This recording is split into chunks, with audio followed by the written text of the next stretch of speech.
Learning that someone you care for wrestles because of suicidal thoughts can be incredibly painful. No one wants a friend or loved one to feel intense internal or external pain. The reasons, cause and effect behaviors, and thoughts and emotions which come range from short-term triggers to extreme distress. As you get to know the person's story and lean in and learn more, you can enter into conversations with a healthy perspective. In order to do that, we suggest to point to help, educate yourself, be sure to process.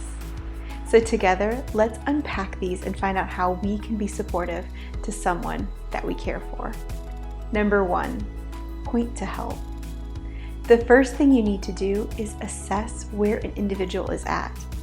If you think that they could be in danger now, it is important to get them immediate help. And if you are a mandated reporter and you learn someone within your influence is in any threat of harm or danger, either at their own hand or someone else's, it is time to act. Now, legal requirements vary a little bit from state to state, and I would encourage you to check with your local laws and follow the stated course of action. In addition, make sure that you are also following your organization's policy and procedures to make sure that the right people have been informed and the person you care for is receiving the best form of support and guidance from your whole team. Second, it is important to gauge whether or not the individual who has shared with you is okay in terms of their mental health. In the case of suicidal ideation, there's often deep emotional distress. This could stem from previous trauma or a current challenge which feels immovable in their perspective. If a journey of healing has not been completed, many individuals struggle with self-harm, depression or anxiety, or unhealthy self-medicating behaviors. Professional support which is equipped to handle trauma is often needed in order for individuals to find wholeness. This is not because the individual is weak or unintelligent, no. Instead, this speaks to the gravity of a challenge or trauma and the fact that it impacts a life, the brain, the physiological makeup of an individual, as well as their emotional well-being. The fact that they've come to you and shared their story tells me that they trust you and they're invested in your relationship and are in a place in their life where they're looking for guidance. And the best thing that you can do for them is be a consistent, encouraging source of support for them. This does not mean, however, that you have to have all of the answers. Instead, it means that you can be with them as they journey to find those answers. Now, that might mean being with them as they get connected to a hotline, visit a counselor for the first time, contact a support professional or an authority figure. Many times, someone who is struggling with suicidal ideation simply needs someone to be with them as they build their courage on the journey to wholeness.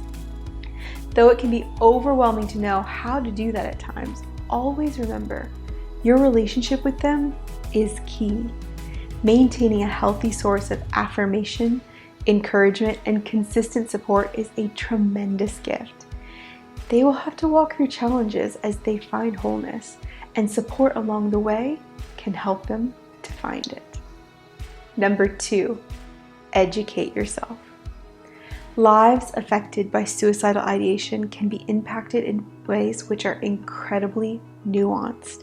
The more that you can educate yourself on such a complex topic, the more you will be able to enter into conversations with a healthy perspective. Additionally, through resource research, you have the opportunity to point someone you care for towards skilled professional help. This is why we have gathered numerous resources on our website to help you get to know more about the issue and what support options are available for yourself and the individual that you care for. Number 3, be sure to process. The most important thing which can move someone you care for towards help is to make sure that the focus stays on them. Now, it's going to be normal for you to feel your own sense of worry, anger, fear, concern, confusion, or a range of other emotions as you hear their story. These feelings are common and may take time to process in a healthy way. It's recommended to seek guidance and support for yourself during this time of processing. As your story, it matters too. Thank you for being there, for walking along someone who's going down a difficult path, but for choosing to stay with them, stay in it, and go through the unknowns as they find the support, healing, hope that they're looking for.